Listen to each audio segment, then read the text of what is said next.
Hey everyone, Travis Pfeiffer here, and I have a very special guest with me today, presenting the one, the only. He's your 2018 Final Fantasy trading card game World Champion. We have Alex Hancox. Alex, how are you doing today, sir? Doing great, Travis. Glad to be here. Glad to talk to you. How's it going with you? Oh man, I am stoked to have you on here. Here, I'll give you a little background, like fanboy session. So the first I'd heard of you was when we got the Bart's promos at our local, and they had your name on them. That was your card you won at World.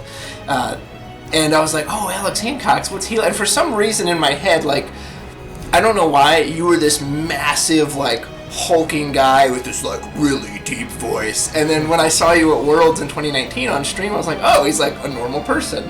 Duh. Yeah, believe it or not. Yeah, surprised. Yeah, I don't know. Maybe it's because X-Death was all your images on Facebook. That's like your character. So I thought, oh, well, X-Death is this massive hulking beast. So yeah, I don't know why I thought that, but that's what I thought of. If you don't mind me asking, why do you like X-Death so much?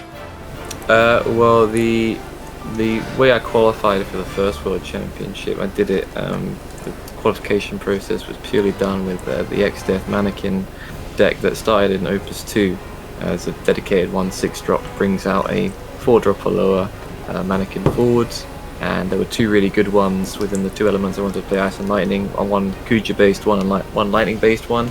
And back in Opus 2, that was like really powerful to be able to play two forwards at once without kind of paying the right cost for them and then being really aggressive, not letting people sort of it caught a lot of people off guard kind of thing.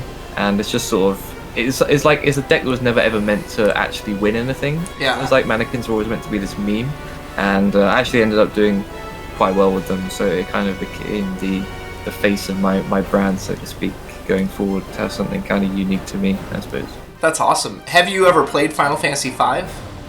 I have. I was actually, the first time I played it was a couple of months ago now, actually, on Steam. Oh, okay. Well, I've got all this time during UK lockdown. I'll play some video games and stream them alongside my TCG sessions, and I figured, well, I've got this Bart's promo and kind of branding. I've never actually played the game they're from, so I should probably give it a go. Yeah, that's awesome. Was that the X-Death that had the Grand Cross special, or was this a different card? No, it's a different one. It's a 6 CP, 8,000 power. Okay. It gives other mannequin. It gains 1,000 power for each mannequin you control, and does it give mannequins? I think it gives mannequins 1,000 power as well. And when you play it, you play a 4-drop or lower mannequin of any type from your hand onto the field for free. So yeah, back then, nowadays that effect's not something to build a deck around, at least. Right. No, that's awesome. Yeah, I'm not as familiar with the older Opus cards because I joined closer to the Opus end of Opus 7. No, that's great. So one of the reasons I brought you on here today, or I should say the main reason I brought you, other than to just meet you and see your smiling face. So this is something I've kind of heard about through the grapevine since I started playing, and I thought Opus 12 was a good time to examine it, especially because... So we'll talk about Yuna. Yuna is one of my favorite Final Fantasy characters. I love Final Fantasy X. That's my personal favorite game. She has a lot of cards in this game. And I was thinking about summons lately. I was thinking about the summons that the cards got, especially in like Opus 11. Opus 11 got a string of summons that were basically like power-crept versions of older summons, right? You had the new Ifrit, which was also 1 CP, but this one did 5k, potentially 8. And I was thinking, Water got a really shitty summon in that one, which was that Famfrit, which who knew Famfrit could be bad, but yeah, that Famfrit's really bad. And I was thinking about water summons in general, and Steve D of the YYT mentioned on one of his videos, he said, you can't convince me water has any good summons. And a big reason is because water summons are held back by the 2 CP backup Yuna, which makes all water summons 1 cost cheaper. And I've heard that before, that this card, I've heard people say this card should be banned because it inhibits water design, because they always feel like they have to do their design around the fact that, oh, well, all the summons will be 1 CP cheaper. And I was thinking about the Opus 12 Remora summon, which I like that summon, I like the idea of it, I like that it has a burst, but at 6 CP, it feels very expensive. So I really wanted to talk about Yuna today and water summons in general. And so I guess the first question I'll ask you is, do you think 2 CP Yuna should be banned? Do you think it is a card that actually does inhibit water summon design, or do you think maybe that's overblown? I think from whether it should be banned, at the moment, definitely not, and I don't think it ever really should have been. Like, it is more of a problem with the summons themselves rather than Yuna. But it's nice now that we've finally gotten a sort of good generic Yuna in the new legend from Opus 12 that works in kind of any deck, whether you're doing party attacks or not, because it's just such a threat for just 3 CP compared to the ones we got before, like the Gold Wings based one, right, that is specifically for a Gold Wings deck, and then you got the light one that is specifically for a deck playing lots of summons. So it was kind of, you didn't actually have a good Yuna to really warrant playing in its place. There was the 2 CP from the starter deck back in the day, which sees a little bit of play here and there, but it's nothing really to write home about these days. And this backup one's always kept presence in the game just because the effect is solid. But yeah, now that we've got a new one that competes in that generic solid slot, I don't think you need to do anything to Yuna herself. You just need to improve water summons without worrying too much what a 1 cost reduction is going to do in the world of Opus 12, Opus 13, and so on. All right. Do you think with their design lately, do you think they are purposely overcosting these cards, anticipating Yuna? Like, do you think Sildra could have been 3? Sildra feels pretty good to me at 4, but like Remora, I think definitely could have been 5. And then, in my opinion, yeah, let Yuna bring it down to 4. To me, isn't that the point of like the combo? Is that if you're choosing to run this card to take up this slot, okay, well, you now get this benefit, because it's not like Yuna is an automatic include in anything that has water in it, at least not for me. So do you think they're purposely like overcosting these because of Yuna, or do you think they truly thought like, no, Remora needs to be 6 CP? Yeah, I mean, Sildra has to be balanced somewhat with Yuna in mind, because playing Sildra for 2 CP, just trading in the exact same amount of cards to get the exact 2 cards you want from your deck is probably not something you want one element to have, no matter how weak or strong it is.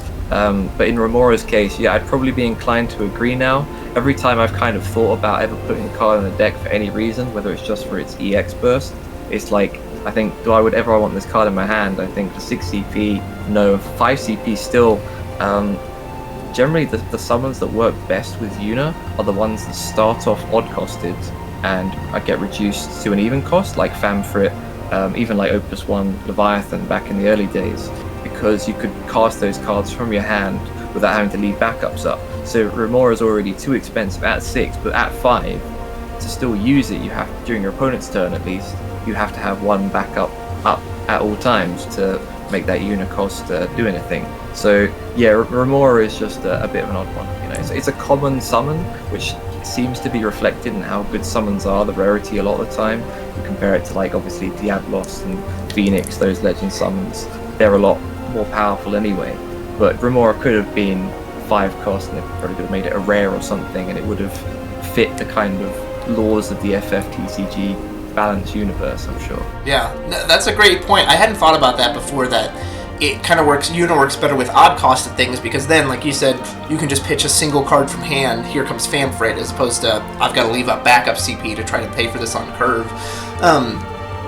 Speaking of that, so one of the ways I view design, I don't know if you share this view, or maybe you think the other way, so something like Remora is not a guarantee, right? If you have Opus 1 7 CP Odin, right, that just says choose a 4, break it.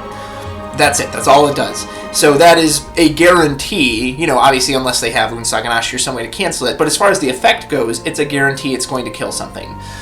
Whereas something like Remora reduces their power by 2,000 for every card you have in your hand. Well, it's very difficult to know how many cards you're going to have in your hand at any time, so that card, just the way it's designed, is automatically going to have a, this might not even work, like this might not even kill something when it goes off. And so for me, it's like, whenever you have a card that has a downside like that, you need to pair it with an upside that basically helps counteract that. And again, Remora is one of those ones that, and kind of water cards in general, and this is where I'll direct us towards our next point, is that I feel like water, because a lot of people say water is weak right now, and I was thinking about the summons, and to me one of the things it's missing is that it's missing just a solid summon in all situations. Like, most people would consider water's best summon to be Famfrit.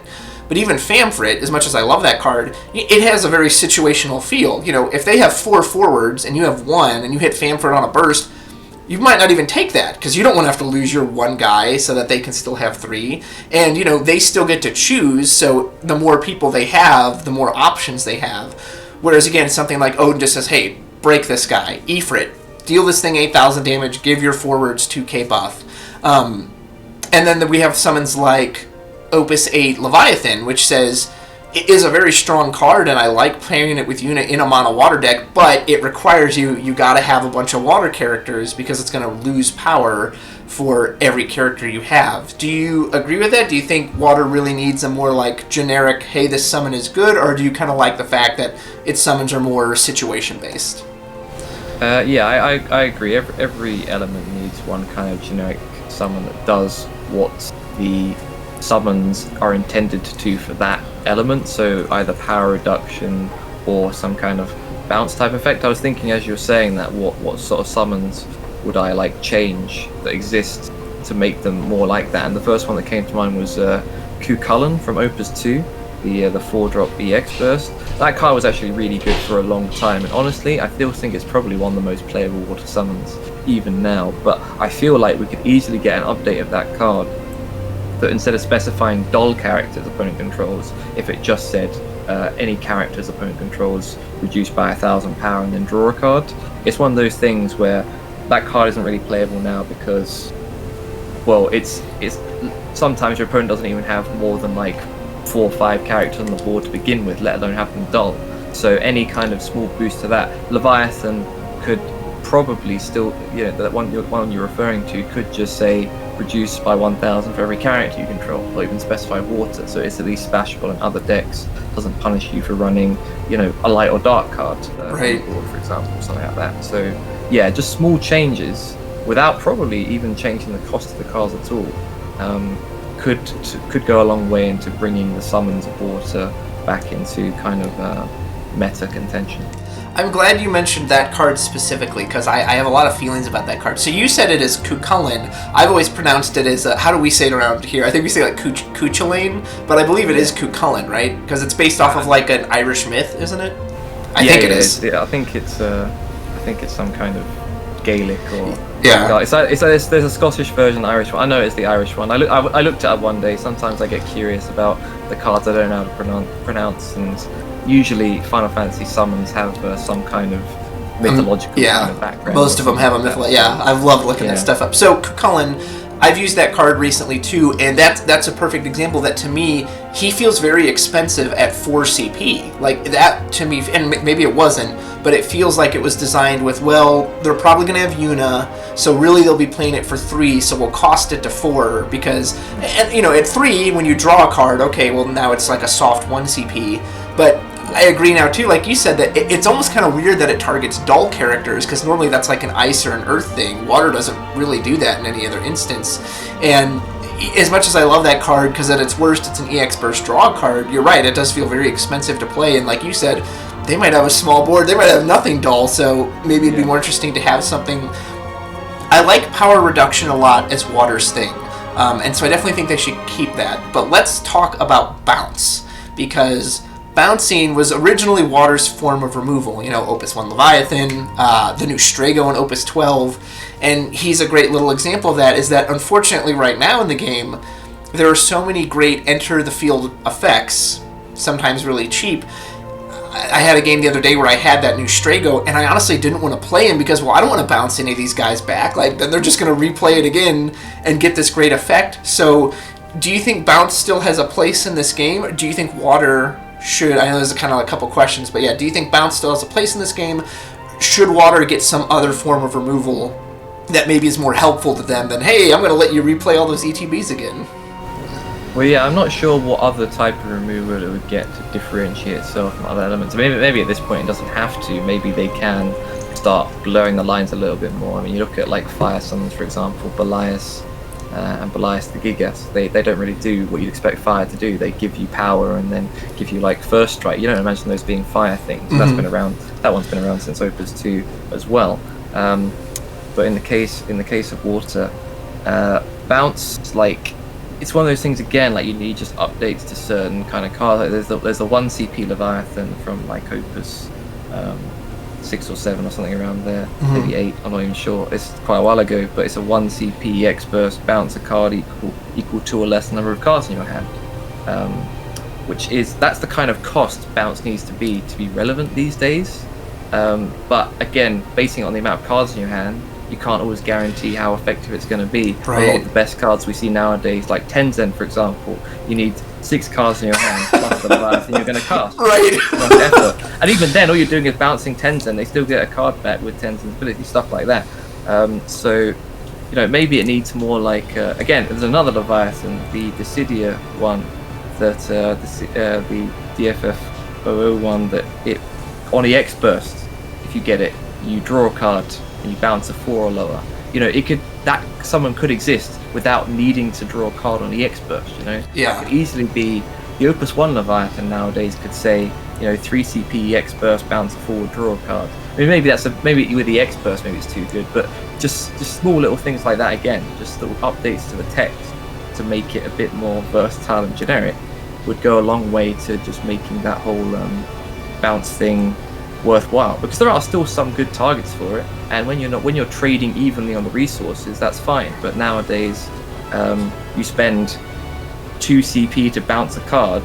Half the time, your opponent's quite happy about that because they've actually gained more out of playing it or replaying it again.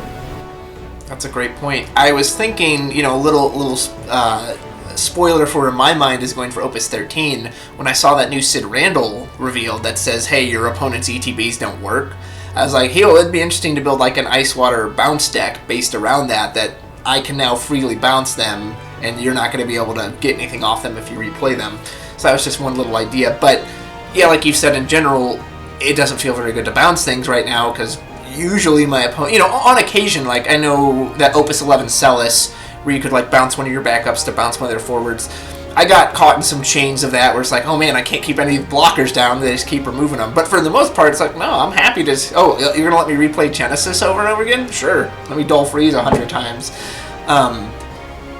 Do you think there is anything they could do to bounce as a mechanic to make it effective? Like, we could think some crazy effects here. What if when you bounce that card, they can't replay it the very next turn, or it costs extra CP, or they have to do something? Or do you just think as long as these ETBs exist, like, bounce just isn't going to be very good? I like that one you just said about not being able to replay the card straight away next turn, because not only does it not only get rid of the card on the board, but it also stops them getting immediate value out of replaying it. That sounds like a decent one. Honestly, stuff like Strago from this set is a pretty good example of where bounce can go to be better. But that's not on a summon, which was kind of the whole point of this anyway. And it's still a bit weak. Like, I've seen some nutty things happen with Strago. I mean, I've seen the best things happen with it in draft most of the time. Yeah. Where there's not so many enter the field abilities. But it feels like, if Strago had a bit more power, maybe not reduced cost, but like 1,000 more power, that kind of thing. But again, you're saying bounce needs to be attached to something else to be worth bothering with. Yeah, Strago's interesting because he'll bounce one of theirs and then he can play one for you, so you do get that nice value swing at least, even if they do replay it. But yeah, nowadays if you have just a straight bounce, I'll just give that back to you to replay it. That does feel very weak. So I appreciate getting your thoughts on that. Yeah, I actually just came up with that off the top of my head, of the idea of like, what if you couldn't replay it right away? That'd be kind of interesting. So going back to the summons, one summon I thought was very good was like the Opus 9 Kukulkan. And that was the one that just shrunk, they lost all their abilities and let you draw a card for 1 CP. Yuna obviously won't mess with that, but that felt great. That was, I saw a lot of people use that at Worlds. Just, it was a great rain counter in World of Final Fantasy. Oh, you're about to rain this turn? Yeah, I don't think so. She's gone. I like that as a water aspect. And I don't want to see water lose its identity. Like, I like the idea of drawing cards and power reduction as part of their identity in their package. But I think they really need a generic summon, because maybe that's what Leviathan was supposed to be. Like, oh well, he just generically bounces a card. But again, since bouncing isn't very good, that's kind of why I went to the bouncing segue, was because that's supposed to be their form of removal, but that removal isn't very good right now. So yeah. And I'm brainstorming, like, man, what kind of water summons? Maybe what you said, I like the idea of like, hey, just reduce power, whatever you have, because now you can splash in a water deck, you can do water fire, you can do water ice, and you're not punished because you only have a couple water characters. What do you think? Yeah, anything like that would be good. I'm just thinking, like, because I also try and think, even if you were to change that Leviathan that reduces power for each war carrier you control to any character, it's a good generic summon. How many decks would I still actually play that in? Like, what cost does it have to be? Because that one's at 3 CP, and that one only really saw play because of 2 CP Yuna as well. Like, that was 3 CP now, and it's saying what you're probably going to hit about. You have to have 8 characters for it to be as good as the 3 CP Ifrit, the Amano art one. Ooh, that's a good point.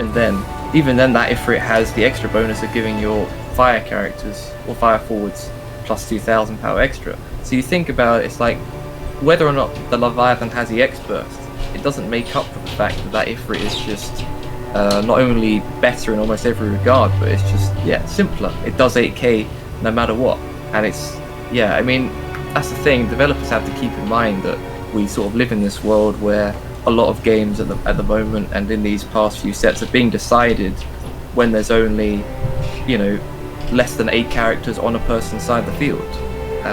So you can't really expect cards like that Leviathan, even if you do give them that update, without giving them something even more to actually see a great deal of play or warrant playing water as an element if the forwards are lacking as well. That's a really great comparison, Alex. I hadn't considered that if you think about that compared to Ifrit, they're the same cost. This one will always just blast something for 8 and give your guys a buff. Whereas this guy, you gotta have not only all these characters, you gotta have water. So that's a really great point. So maybe if in that example, like maybe that Leviathan would need to do something extra, like it needs to draw you a card.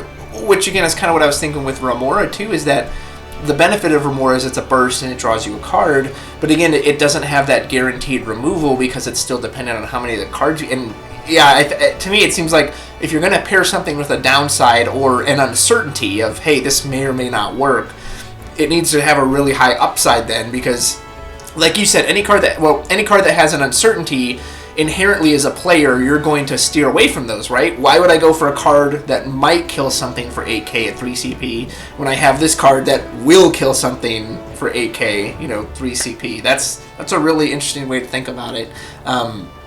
It sounds like they definitely could, these water summons definitely tuning up, and we could use something that's just, I don't know if it's just generic reduced power based on, however many people, or I don't know. I'm struggling to come up with, I think as well, what else it needs is we was talking about.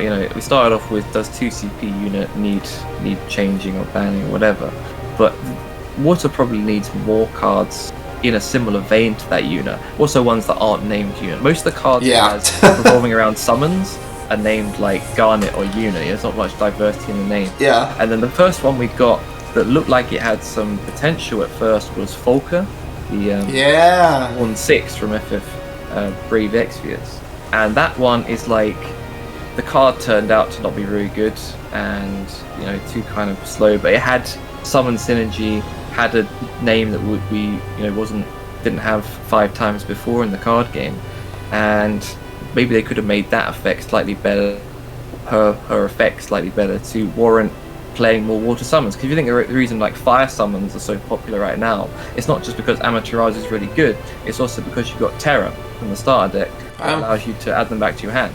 Water's got the 2 speed Porum, but nothing quite matches up with Kryl and Earth or Citra or Terra being able to add them back at will. With Porum, she kind of has to die, so she's always been paired specifically with Famfrit, because that's a nice way to constantly use Famfrit over and over again, whereas the other ones, you can't guarantee the timing. Again, we're going back to water can't seem to guarantee anything. Yeah, that's a great point. It was funny because I remember when that Porum came out in Opus 9 and how everyone was like, this card's crazy, but because before then we didn't have a Terra or a Citra or something that, hey, wait till the break zone, that is so last Opus, I'm going to put something back in your hand the moment it enters the field, which is obviously just way quicker and way stronger. It seems like we've definitely hit on that point that we need a water summon that just does, and I think that's one of the reasons Sildra is so good. Not only does Sildra have a lot of targets, especially in this Opus, with all these Opus Final Fantasy V characters, but the fact that I can just search any water characters as well, it at least gives you an instant value. You know what you're going to get out of a Sildra. Whereas, like you said, even Famfrit, and I love Famfrit, I think it's such a neat card, and I like that it has so many situations you can play around. But again, you can never, if they've got 5 guys on board and I'm trying to get rid of that Braskas or that Neo X-Death, Famfrit isn't going to do anything because they're just going to select their weakest forward. So we definitely, I think, need something that is just generic, like Diabolos, like Ifrit, Ramu, the Mortal Ramu, Glaciolabalus, something that's like, hey, this is gonna do something for you. You don't have to have some weird situation. And I think I'm of the mindset too now, especially with how quick the game is getting, that I don't think they need to think about Yuna. Think about the card, like you said. Am I gonna want to play this for 3 CP? Yes. Okay, make it 3 CP. No, then make it 2 CP. And if Yuna reduces it to 1, then Yuna reduces it to 1. I don't know. I'm going to say that now, and then something's going to come out, and I'll be like, I'm sorry, I was wrong, but that's just how I saw it.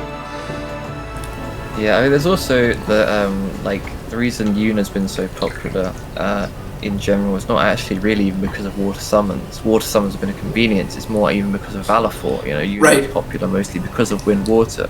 And also, in most cases where you saw Yuna, you also saw 3 copies of her, right? Yeah. And these days as well, it's getting to the point where basically every sort of top tier deck is playing something that searches the key pieces, the key backups, the key forwards. Sildra sort of actually was what made water characters, not water summons specifically, but water characters better, because you can add any of them and cherry pick the ones you want. Norse Talon came out ages ago now, but it's been a staple of wind, and any kind of wind archetype it gets paired with, because there's so much Crystal Chronicles backups. It just gets better now. Whereas with Yuna, if you're playing 3 copies of that Yuna, you draw in your own hand, your water summon is going to cost 1 less for the rest of the game, but if she's your only backup, she's still not going to help you. If you draw 2 copies of Yuna, you've drawn 2 Yunas, you have to discard one for the other, you still only got 1 backup.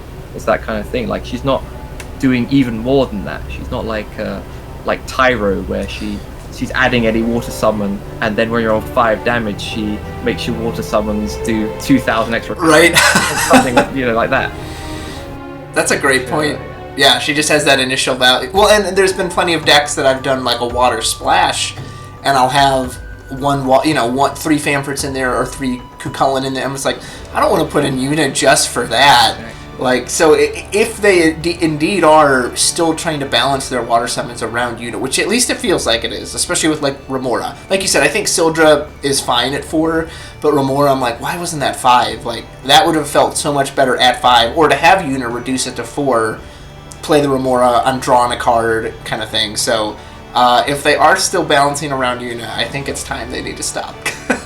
That's just my opinion. No, that's awesome. Oh, man. Well, those are all the questions and everything I wanted to say about kind of Yuna and water summons. Is there anything you can think of you would want to add? I don't think so. It's like I said before, I just think there needs to be more summons, more support for summons in water in general. Not just the good summons themselves, but more support. I'm wondering even if, how good would it be if, like I say, the comparison with Tyro, if there was they made Yuna again, but they made her a 4 CP that adds a water summon to your hand when you play it, and also reduces cost of summons by 1. It doesn't have to be specifically on that Yuna, but just stuff like that in general. That would be interesting. Well, and Moody kind of works that way if you think about it. Moody adds a fire summon to your hand, and then it has to be Bahamut specifically, but basically reduces the cost of Bahamut by 1 because it reactivates itself. So yeah, exactly. Something like that would be great. Honestly, out the top of my head, why don't we put Rydia in water and then do something with Leviathan specifically, right? Because we've got all our Rydias in Earth. That'd be so thematic. It has to be Earth. Yeah. So just do something like that around specific summons, especially summons like Leviathan, which all kind of suck now. So any reason to play them more. Same thing. The Muti was nice because Bahamut's a very generic and kind of bland summon. So being able to make them stronger by reducing their costs purely to make them more efficient was a nice idea to do. It didn't super take off, But especially with the new forward Bahamut we got from this set, it's made that archetype just look a bit stronger, look a bit more worthwhile building around. And that's what's important as well. It's not just about making it meta good, but it's actually making someone want to sit down and think, yeah, I kind of want to build a Leviathan summoner deck today or something like that. Yeah. Give people more options. That would be fantastic. Leviathan's always been one of my favorite summons from the games, and for anyone who's played 4, that's very thematic because he's like the king of the summons in that game. In the village, I think it's Mist, and Rydia has such a close tie with him, so like that would be so neat. And it's funny you say that because I remember all those Opus 10 Amano summons came out, and that Leviathan was really neat, and I used it a few times. But again, he's still, what does he do? I think he lets you draw 2 cards, and then you have to put one back on either the top or the bottom, which was really cool and on a burst. But again, it's something that is still situational. Like, you might have that, and then it doesn't do anything because of the cards you have. There were some neat things people could do where they purposely stack something, and then Fusoya and all that stuff. But again, still not that, hey, I would love a Leviathan. Like, even the modal Leviathan we got, I think it was an Opus 6, where you can, like, bounce someone, protect you from summons, cancel an action ability. Like, it was neat, but it was still such specific situations. Like, yeah, I would love to see that card that, like, I want to use this in every water deck. Like, this is a great card. Yeah. Awesome. Well, Alex, I can't thank you enough for being on here with me. It was a great pleasure to talk to you and get your insight. Folks, I'm sure if you don't know, you can follow Alex. He streams regularly on Twitch. You can watch his streams. I'll let you unplug yourself. Go ahead. Yeah, it's Mr. Cool's Twitch on Twitch, and also the Facebook blog X-Death the Wizard, where you'll find me the most. Awesome. He puts out some great content, so give him a listen. Thank you so much for listening today, and let us know in the comments, what do you think about water summons? Do you like Yuna? Do you agree with the things we've said? Do you have a totally different take? And on bouncing too, do you have an idea they could do something with bouncing to make it a little more relevant? Let us know, and we'll talk to you next time. Take care. Take care.